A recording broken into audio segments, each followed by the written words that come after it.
Hai Sobat Preteritum, balik lagi di Preteritum Story. Di video kali ini, kalian akan dipandu oleh Natalie dan Fiancy.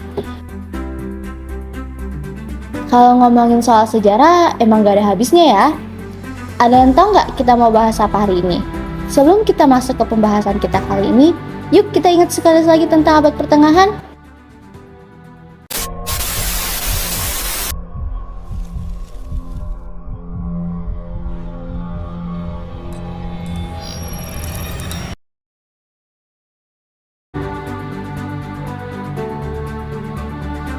Kalau dipikir-pikir, sulit juga ya hidup di masa itu. Apa-apa dilarang, apa-apa diatur. Dari peristiwa tersebut memunculkannya statement dari seorang filsafat Jerman, yaitu Immanuel Kant, yang berbunyi sapere aude, yang berarti beranilah berpikir sendiri. Hal tersebut memicu dan menguatkan munculnya abad pencerahan, dan mengajak orang-orang untuk semakin berani dan bebas menggunakan akalnya. Menurut Kant, manusia masih belum yakin akan kemampuan akalnya untuk menciptakan kemajuan dan kebahagiaan di dunia. Aufklärung atau abad pencerahan adalah pergolakan intelektual besar yang ditandai dengan munculnya nalar dan metode ilmiah sebagai alat untuk memahami dunia dan membawa kemajuan. Nyatanya, banyak ide radikal yang muncul pada periode pencerahan. Pada akhirnya akan meletakkan dasar bagi institusi demokrasi liberal yang kita terima hari ini, seperti pengadilan yang tidak memihak dari uturun hukum, pemerintahan yang dipilih secara demokratis, pemisahan gereja dan negara, kesetaraan untuk semua orang, dan kebebasan berbicara dan kebebasan beragama. Aufklärung berasal dari bahasa Jerman yang berarti pencerahan, yang dalam bahasa Inggris dikenal dengan Enlightenment Age. Peristiwa ini terjadi pada 1695 sampai 1815. Di masa ini, manusia optimis dengan kemampuannya untuk menciptakan kemajuan yang dapat memberikan cahaya baru dalam hal kemajuan ilmu pengetahuan dan teknologi yang biasanya disebut iptek. Pada abad pencerahan Eropa, sudah mulai berkembang sejak masa Renaissance. Keyakinan kemampuan rasius manusia untuk menciptakan kemajuan dan kebahagiaan ini sudah disadari, dan penemuan para ilmuwan menjelang masa-masa optimisme. Pencerahan memicu lahirnya banyak kemajuan dalam ilmu pengetahuan dan teknologi. Salah satu ciri khas yang menonjol pada abad pencerahan adalah dianutnya deisme, yang berarti Tuhan sudah tidak dianggap campur tangan sejak Ia menyelesaikan penciptaan atas dunia. Agama adalah sudah menjadi urusan pribadi, dan mulai muncul juga sentimen anti gereja, yaitu simbol dari seluruh gerakan anti gereja di Perancis. Pergusiran pastor Serikat Yesus pada tahun 1764, yaitu mereka dituduh sebagai anti paus dan dianggap sebagai kubu konservatif yang mau membela gereja dan karenanya menghambat gerakan pencerahan. Apakah kalian tahu gaya apa yang dapat membuat benda jatuh ke bawah jika berada pada posisi ketinggian? Ya, betul. Ini adalah penjabaran hukum gravitasi. Itu loh hukumnya menjelaskan tentang gaya tarik-menarik yang ditemukan oleh Isaac Newton. Penemuan penting ini menjadi sebuah tanda akan kemajuan ilmu pengetahuan alam berdasarkan prinsip matematika yang berisi penemuan dan dasar-dasar fisika yang berhasil menunjukkan bahwa gerak benda di bumi dan benda luar angkasa lainnya diatur oleh sekumpulan hukum alam yang sama. Karyanya yang terbesar dan paling berpengaruh miliknya adalah Filosofi Naturalis Principia Mathematica pada tahun 1687. Pemikirannya tentang fisika ini ternyata membawa wajah baru dalam ilmu pengetahuan.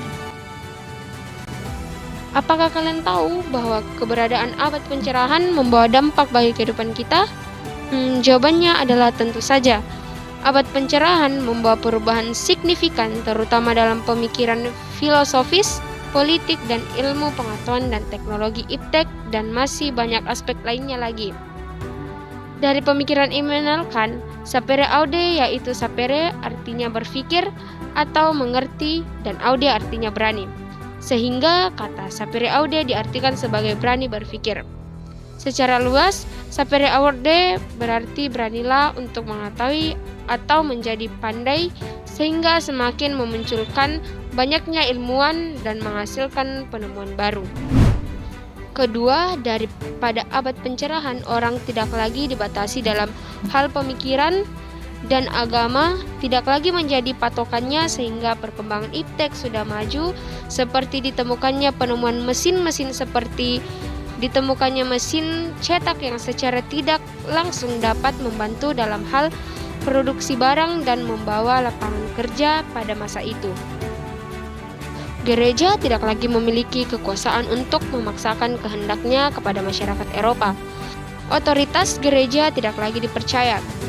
Pada masa pertengahan atau kegelapan, di mana semua aturan-aturan agama harus diikuti oleh masyarakat. Dan pada masa Alklaro, itu aturan agama dikeluarkan atau dihapus sehingga membuat masyarakat harus melupakan ajaran dari mereka dan percaya pada ilmu. Nah, adanya tatanan sosial politik bermula dari gereja tidak lagi menjadi otoritas tatanan sosial politik karena aturan gereja yang tidak lagi sejalan dengan aspek sosial dan gereja tidak lagi dipercaya. Tahukah kamu tentang 4 otoritas tatanan sosial politik pada abad pencerahan? Yuk mari kita bahas satu persatu.